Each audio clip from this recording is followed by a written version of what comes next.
Hi, all. Welcome to the Way Forward Talks. And today is a beautiful day as we are marking Ganesh Chaturthi, and we are also in discussion with our wonderful leader. To give an idea about TWF Talks, TWF is a company where we empower people with trainings, and TWF Talks gives us a direction on what to follow in life and how to grow into the future. Today, we'll be discussing with a wonderful woman entrepreneur who is based in Dubai. Her travel started in India and she has reached the pinnacle of success in Dubai. She is the founder of Digital Value Stream, founder and CEO, and she also is the founder of Dubai Tech Talks. And very happy to welcome Mrs. Sridevi Santha onto the forum.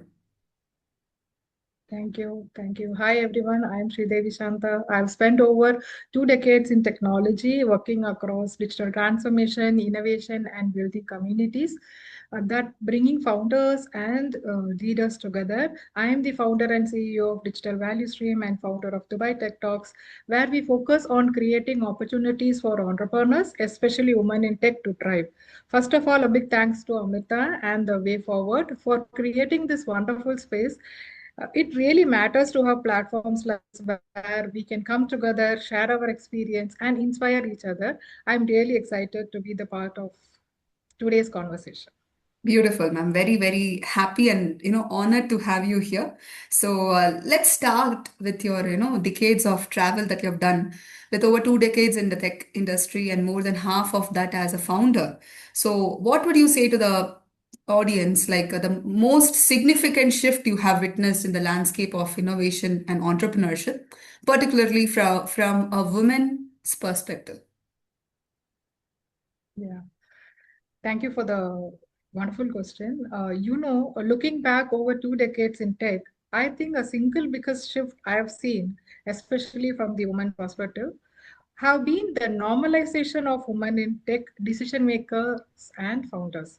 Earlier in my career, it really felt like we had hard to fight, fight very hard just to earn a seat in the table. Today it's different. We are not just sitting at the table, we are also building the table. And what's even more excited is that women are leading innovations in a way that also redefining leadership itself. It's not just about building a great products, it's about showing what inclusive leaderships can look like. Yes. Another powerful shift is the way communities have come together. For example, with what we are doing in at Dubai Tech Talks, we have seen how women supporting women makes a huge difference, whether it's Right. sharing a resource, opening doors, or simply amplifying each other. So for me, that's the powerful change. Women are no longer on the sideline of the innovations. We are right at the center, shaping the future, as you and me sitting here. Beautiful, very, very true. And actually, over the past few decades, I have witnessed it myself and really proud that women are breaking barriers and coming forward. So, way of women Shakti, that's beautiful. Nice. Okay, so beyond traditional recruitment, right? What innovative strategies have you found effective for attracting and retaining top tier talent in your field? Yeah, so at Digital Value Stream, we have top tier leaders, talents. So we do fractional services. We do CXOs as a fractional service. So we look beyond the resumes. We focus on real people with real world experience. Our goal isn't just to fill a role, but to connect with those passionate about helping startups and SMEs through fractional services and agile models. I say it according to my company. Before onboarding, we personally vet candidates, understand their mindset, and ensure their value aligned with our mission or not. Many of our top contributors are domain experts or ex founders who now prefer flexible, high impact roles. And that's exactly what we offer. What keeps them with us is our ecosystem of collaboration, mentorship, and purpose driven drive, which naturally attracts those who thrive on challenge, ownership, and meaningful impact. Beautiful. I think giving that space to them also gives them the ability to stay with you. So that's wonderful. Really appreciate that. Okay, going in deeper. So, given your deep experience, where do you see the biggest gaps in current educational system and industrial training programs? So, as I provide these trainings, I see a lot of students, and once they get placed, they have some void. So, what is that biggest void? And when it comes to preparing the next generation of tech leaders, what should we focus on? I think the biggest gap is around adaptability and system thinking. Most education still focus heavily on hard technical skills, but real world leadership requires cross disciplinary fluency. We need programs that brings business, tech, ethics, and communication together. Mm. But some real industrial experience is also needed, and most important is authenticity. Another gap is digital fluency. Students should be exposed earlier to low code, no code, and AI assist workflows. This isn't only for computer science students anymore. It's Mm. becoming essential across every domain. So it is the responsibility for the institute or for the educational universities to take care that they get a real time experience or take some real projects as an internship on their earlier stages itself, so Yes. they don't go and be an alien in the industry. Very true, very true. And traveling along with the trend is very important. So I was discussing with one girl last week, and she says she's still stuck to HTML and website development. So web page development is important, but understanding AI is also a key skill. So what So is your thought nowadays, about? Yes, most of them see actually most of them don't only depend on HTML nowadays. We depend on prompt engineering. So right. tech companies like us have already transformed ourselves for the AI tools. Like we do with prompt. With one Yes, single prompt, the entire website is ready, the entire mobile app is ready, the entire MVP is ready. The only work we have to do is check these coding standards, and here and there are bugs and other things which has to be addressed. So that technical knowledge and that emotional intelligence is more important for a person to understand how the industry goes and go with the flow. We cannot be outdated, we have to be updated. yes, yes. So in TWF, we are providing that service also. We have started an AI course for professionals and as well as freshers to give the right prompt and the direction of development. So that's nice to know. And Excellent. going, yes, thank you. So going on to the next thing, as a founder of an IT company, how do you foster a culture of continuous learning and skill development amongst yourself? As we were talking in the right direction, that we need to keep ourselves up to date. So how do you ask your staff to be updated, and how do you give that push to them? At Digital Value Stream, we see learning as continuous journey. Not only a digital value stream, even to everyone who I say who wanted to build their career, we say that you have to be a continuous learner. That is the mantra for people to get upskilled who wanted to build their career towards the upward line. Mm. Not a one-time event. Okay, it is like Right. continuous journey. Yes. We do hands-on training sessions with experts in area like tech, product, AI, and cybersecurity, and we encourage the team to stay current through curated resources, pre-learning, and experimentations. Also, in Dubai Tech Talks, we do educational sessions and share updates in LinkedIn pages for them to keep updated. To keep the momentum, we hold weekly check-ins, not just a progress update, but to understand each person better, clear blockages, and foster open collaboration. See, there are a lot of n number of courses available, and it is very complex to understand. So these weekly check-ins will help us to support them to find and identify a real course at a time, at least monthly or 60 days once to do a updated course. That mix of structural learning and human connects keeps us sharp, adaptable, and future ready. Beautiful. I think that was put in a wholesome answer, and especially with, we were talking about the emotional intelligence. That's also a key part. I think that your employees will be very much high in, and that is also something you're keeping a check on, if I'm not wrong, right? About the non-technical skills, Yeah, the of course. Of course, why I said emotional intelligence is, yeah, so that's why I said emotional intelligence. Nowadays, everything is automation. So automation rises, and human-centric leaderships will become your strongest differentiator. So emotional intelligence is the way thing which keeps you different, right? Mhm. Nice. That's a very nice perspective. Nice, truly.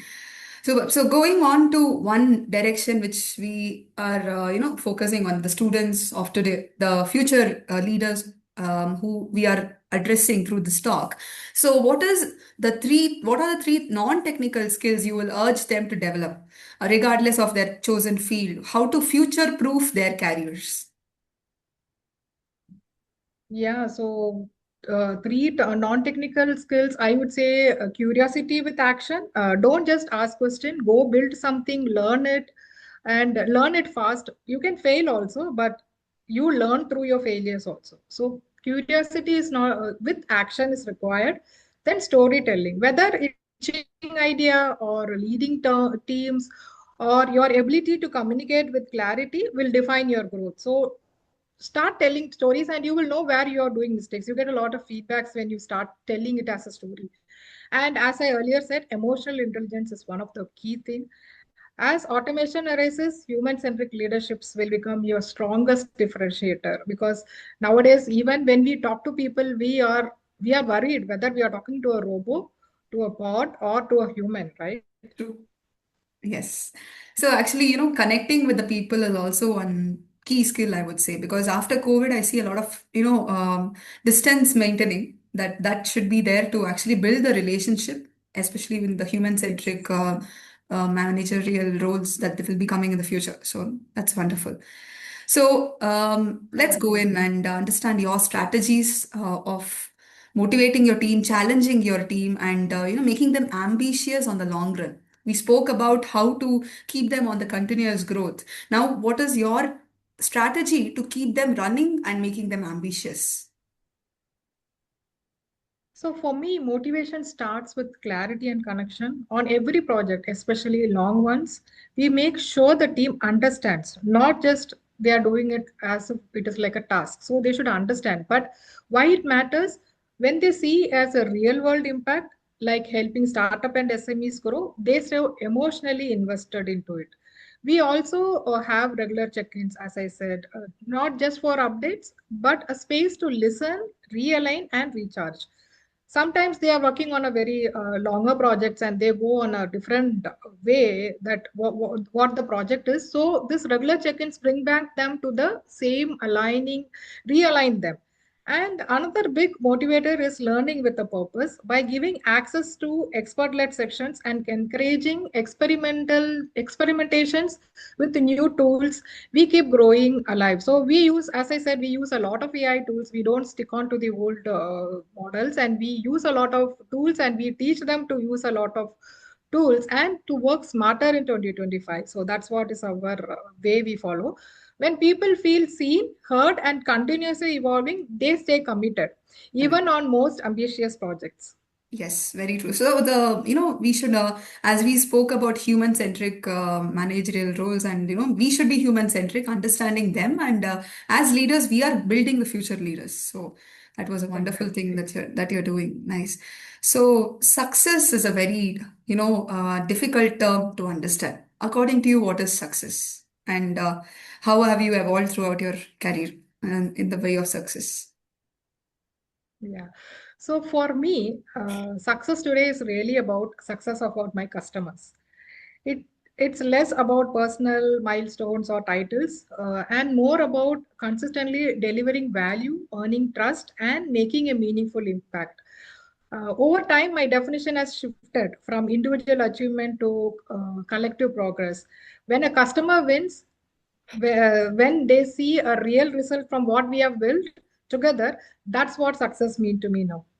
Beautiful, beautiful. So customer success is our success. So that's a very nice way of We putting grow it. together. Yeah, we grow Wonderful. together, right? Yes, yes, yes. So that's what I say. And just wanted to add one more thing about that learning you were mentioning. And this, I Yeah, sync a lot with you in that way. Learning, I say, if we stop to learn, we stop to grow. And I think that's similarly what you're e- doing. And customer exactly, success exactly. is our success. So beautiful, very nice. And so coming back to a women and, a women entrepreneur role, a founder and employer standpoint, how do you evaluate a candidate for the career gap in the resume? Because many of the companies are focusing with career gap, they are appreciating it. So, how do you see that? And is it a benefit? And what qualities or experiences do you look for that? And when they demonstrate it, and what is the continuous value you're looking for in the person? So for this exact question, I think I have to share that even I had a career break of 9 years. And when I restarted, I had a lot of difficulties, and I have upskilled myself with learning, networking, and continuously showing myself on LinkedIn and other platforms. So career gap doesn't worry me. What worry me is lack of growth mindset. See, people who are in career break shouldn't think that they are lost something. They should come up. They should have that mentality to upskill themselves, learn something, and then come back. So career backs are no way a big matter for me, and I look how someone has used that time, whether they have learned a new skill, as I said, contributed to open source, even cared for the families, or even Mhm. build something on the end. Right. Resilience, adaptability, and initiatives are what really stand out. I built a lot of resilience and adaptability when I was in career break. So that's what we expect. And also, at Digital Value Stream, we are giving internship opportunities to women with career gap. And today, they have gained the confidence to work as a freelancer themselves. And you know, the internships, the people who come back, they say they use this as a class. So we teach them real time tools. We teach them how the industry is today, how the trending is today, and other things. So they feel like as a classroom. I say this is an internship, but still some of them feel like it as a class. So that's Beautiful. the kind of transformation I value most. Nice, nice. Just adding one more question. Like we speak about women with career gap. If there's a career gap in a male candidate, is that going to be an issue?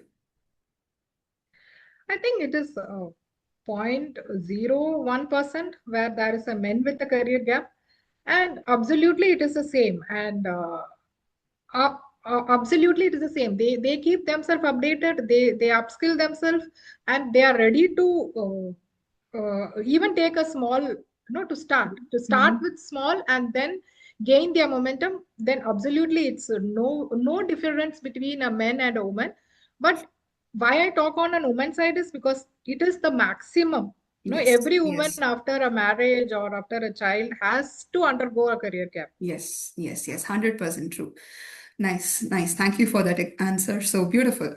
So, yes, we wanted to know more about digital value stream and what are the products you offer and how is the solution useful to the end customer. Thank you. So, Digital Value Stream is a tech strategy and product innovation platform. We serve startups, SMEs, and enterprises across in digital transformations, that is, from strategy to execution, MVP and product development in AI or SaaS or even a mobile app, UI, UX, and web redesigning, and cybersecurity and cloud migration, AI ML integration for business workflow. Our edge, speed, cost optimization, and sustainable scaling. We don't just uh, we are not just tech builders. We are growth enablers. Beautiful. Thank you so much. Nice. So, looking forward to many more, developments and growth of digital value stream. Very happy to, hear more about it. So, coming to the end of the talk, it was amazing having you actually, first of all. And your ideas have been really, adding so much value to us. And this conversation for sure is going to lead the students and the freshers, the professionals into a very beautiful direction. So, your final thoughts as a tech leader for the future of talents. Thank you for the opportunity to share my experience and share what I know. So tech is more moving faster than ever. There is also a study like every 18 to 24 months there is a change in the tech. But it is not just about keeping up with tools, it's about staying true to your purpose. My message is for future talents, be curious, stay hands-on, and don't wait for the permission to lead. You don't need a big title to create impact, just willingness to show up, learn, and support each other. I always say that it's your mindset, not your resume, will define your journey. Surround yourself with good people, build real things, and keep asking, how can I make this better? The future Yes. belongs to those who stay ground, move fast, and lift others as they grow. like we are doing today. So I'm very Yeah, happy to have exactly. you on the talks, and it was really so effective and energetic. And I think we have started with a very nice note. Looking forward to learning a lot through you. So we will keep connected. And thank you so much for being here today, Ms. Shanta. Thank you, Sri. Amita. Yeah, Thank you so much, ma'am. thank you.